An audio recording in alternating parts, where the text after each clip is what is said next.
ॐ श्रीगणेशाय नमः। श्रीदुर्गायै नमः।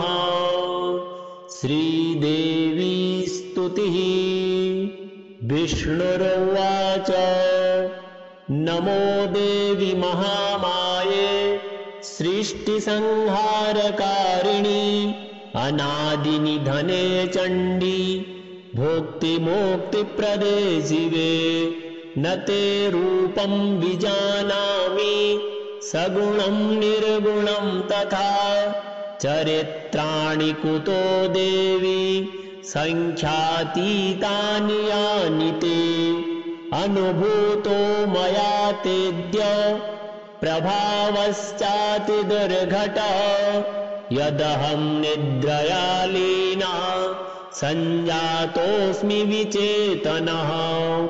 ब्रह्मणा चातियत्नेन बोधितोऽपि पुनः पुनः न प्रबुद्धः सर्वथाहं संकोचितषडिन्द्रियः अचेतनत्वं सम्प्राप्तः प्रभावात्तव चाम्बिके त्वया मुक्तः प्रबुद्धोऽहं युद्धं च बहुधा कृतं शान्तोऽहं न च तौ श्रान्तौ त्वया दत्तवरौ वरौ ब्रह्माणं हन्तुमायातौ दानवौ मदगर्वितौ आहूतौ च मया कामं द्वन्द्वयुद्धाय मानदे कृतं युद्धं महाघोरम् मया ताभ्यां महार्णवे मरणे वरदानं ते ततो ज्ञातं महाद्भुतं ज्ञात्वाहं शरणं प्राप्तस्त्वामद्य शरणप्रदां साहाय्यं कुरु मे मातः खिन्नोऽहं युद्धकर्मणा दृप्तौ तौ वरदानेन तव देवार्तिनाशने। विष्णुरुवाच नमो देवि महामाये सृष्टिसंहारकारिणि अनादिनिधने चण्डी भोक्तिमोक्तिप्रदे शिवे न ते रूपं विजानामि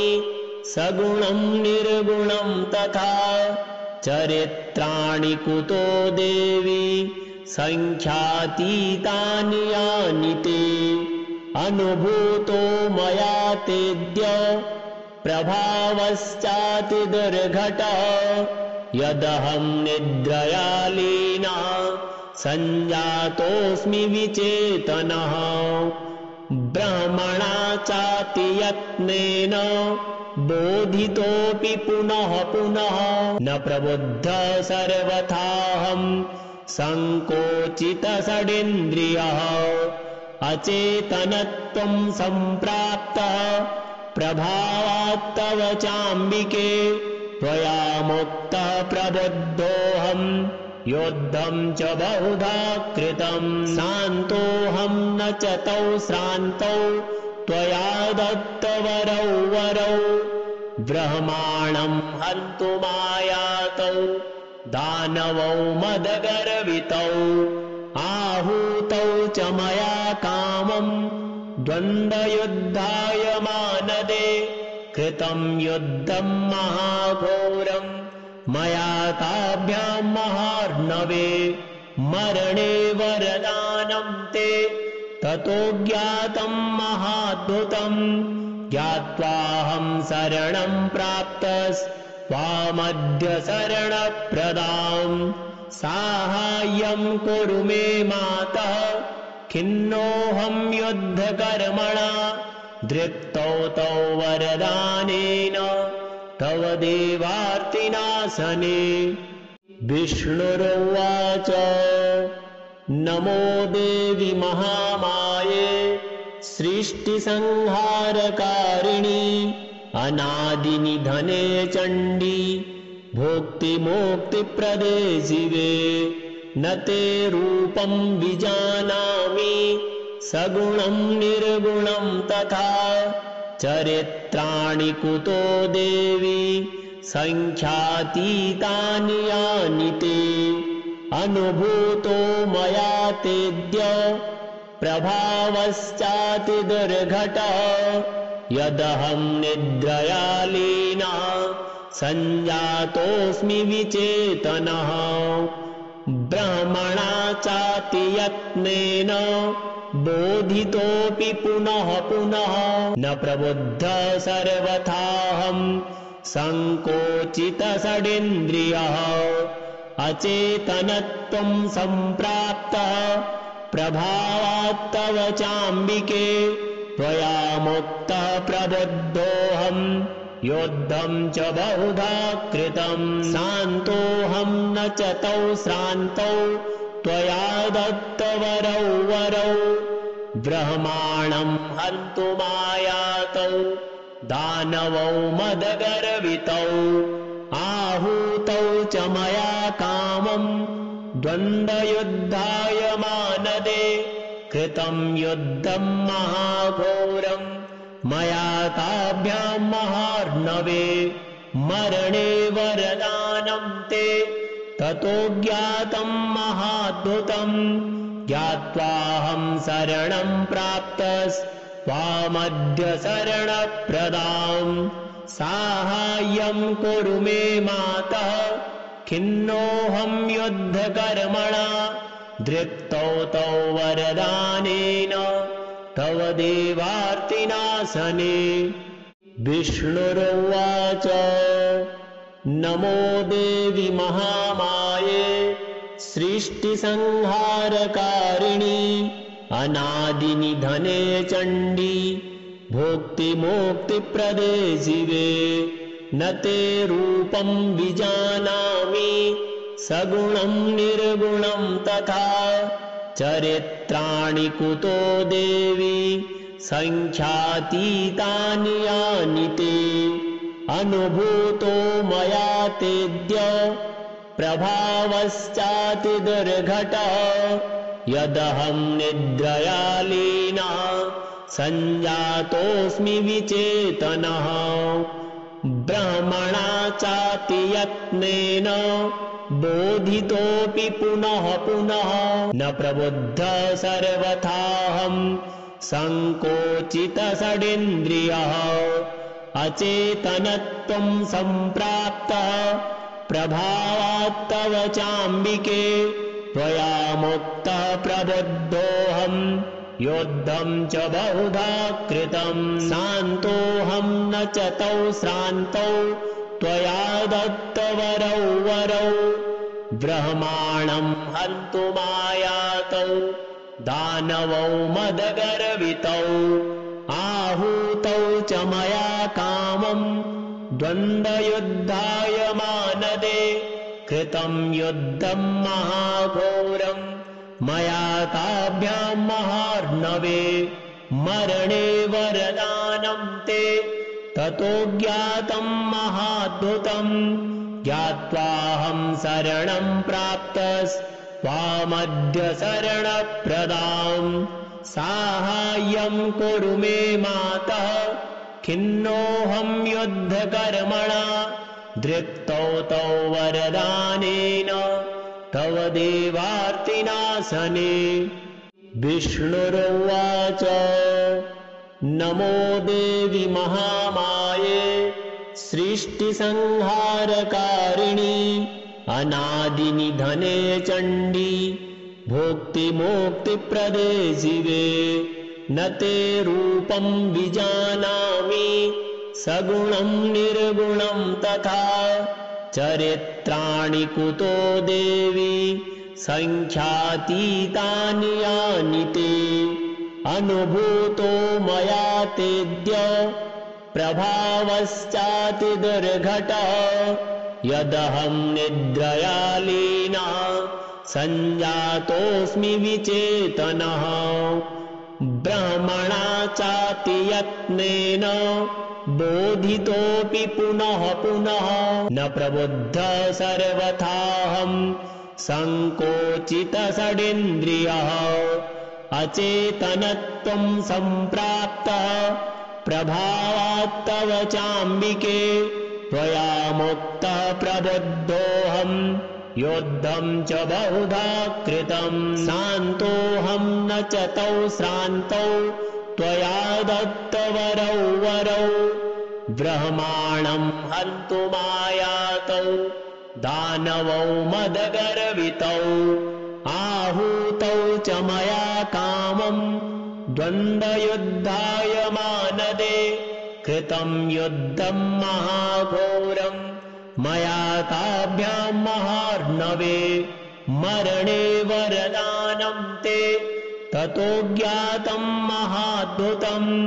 ज्ञात्वाहं शरणं प्राप्तस्त्वामद्य शरणप्रदां साहाय्यं कुरु मे मातः खिन्नोऽहं युद्धकर्मणा दृप्तौ तौ वरदानेन तव देवार्तिनाशने विष्णुरुवाच नमो देवि महामाये सृष्टिसंहारकारिणी अनादिनिधने चण्डी भोक्तिमोक्तिप्रदे शिवे न ते रूपं विजानामि सगुणं निर्गुणं तथा चरित्राणि कुतो देवी संख्यातीतानि यानि ते अनुभूतो मया तेद्य प्रभावश्चातिदुर्घटः यदहं निद्रया लीनः सञ्जातोऽस्मि विचेतनः ब्रह्मणा चाति यत्नेन बोधितोऽपि पुनः पुनः न प्रबुद्धः सर्वथाहं सङ्कोचितषडिन्द्रियः अचेतनत्वं सम्प्राप्तः प्रभावात्तव चाम्बिके त्वया मुक्तः प्रबुद्धोऽहम् युद्धं च बहुधा कृतं शान्तोऽहं न च तौ श्रान्तौ त्वया दत्तवरौ वरौ ब्रह्माणं हन्तुमायातौ दानवौ मदगर्वितौ आहूतौ च मया कामम् द्वन्द्वयुद्धाय मानदे कृतं युद्धं महाघोरम् मया ताभ्यां महार्णवे मरणे वरदानं ते ततो ज्ञातं महाद्भुतम् ज्ञात्वाहं शरणं प्राप्तस्त्वामद्य शरणप्रदां साहाय्यं कुरु मे मातः खिन्नोऽहं युद्धकर्मणा दृप्तौ तौ वरदानेन तव देवार्तिनाशने विष्णुरुवाच नमो देवि महामाये सृष्टिसंहारकारिणी अनादिनिधने चण्डी भोक्तिमोक्तिप्रदे शिवे न ते रूपं विजानामि सगुणं निर्गुणं तथा चरित्राणि कुतो देवी संख्यातीतानि यानि ते अनुभूतो मया तेद्य प्रभावश्चातिदुर्घटः यदहं निद्रया लीनः सञ्जातोऽस्मि विचेतनः ब्रह्मणा चाति यत्नेन बोधितोऽपि पुनः पुनः न प्रबुद्धः सर्वथाहं सङ्कोचितषडिन्द्रियः अचेतनत्वं सम्प्राप्तः प्रभावात्तव चाम्बिके त्वया मुक्तः प्रबुद्धोऽहम् युद्धं च बहुधा कृतं शान्तोऽहं न च तौ श्रान्तौ त्वया दत्तवरौ वरौ ब्रह्माणं हन्तुमायातौ दानवौ मदगर्वितौ आहूतौ च मया कामम् द्वन्द्वयुद्धाय मानदे कृतं युद्धं महाघोरम् मया ताभ्यां महार्णवे मरणे वरदानं ते ततो ज्ञातं महाद्भुतं ज्ञात्वाहं शरणं प्राप्तस्त्वामद्य शरणप्रदां साहाय्यं कुरु मे मातः खिन्नोऽहं युद्धकर्मणा दृप्तौ तौ वरदानेन तव देवार्तिनाशने। विष्णुरुवाच नमो देवि महामाये सृष्टिसंहारकारिणि अनादिनिधने चण्डी भोक्तिमोक्तिप्रदे शिवे न ते रूपं विजानामि सगुणं निर्गुणं तथा चरित्राणि कुतो देवी संख्यातीतानि यानि ते अनुभूतो मया तेद्य प्रभावश्चातिदुर्घटः यदहं निद्रया लीनः संजातोऽस्मि विचेतनः ब्रह्मणा चाति यत्नेन बोधितोऽपि पुनः पुनः न प्रबुद्धः सर्वथाहं संकोचितषडिन्द्रियः अचेतनत्वं सम्प्राप्तः प्रभावात्तव चाम्बिके त्वया मुक्तः प्रबुद्धोऽहं युद्धं च बहुधा कृतं शान्तोऽहं न च तौ श्रान्तौ त्वया दत्तवरौ वरौ ब्रह्माणं हन्तुमायातौ दानवौ मदगर्वितौ आहूतौ च मया कामं द्वन्द्वयुद्धाय मानदे कृतं युद्धं महाघोरं मया ताभ्यां महार्णवे मरणे वरदानं ते ततो ज्ञातं महाद्भुतं ज्ञात्वाहं शरणं प्राप्तस्त्वामद्य शरणप्रदां साहाय्यं कुरु मे मातः खिन्नोऽहं युद्धकर्मणा दृप्तौ तौ वरदानेन तव देवार्तिनाशने। विष्णुरुवाच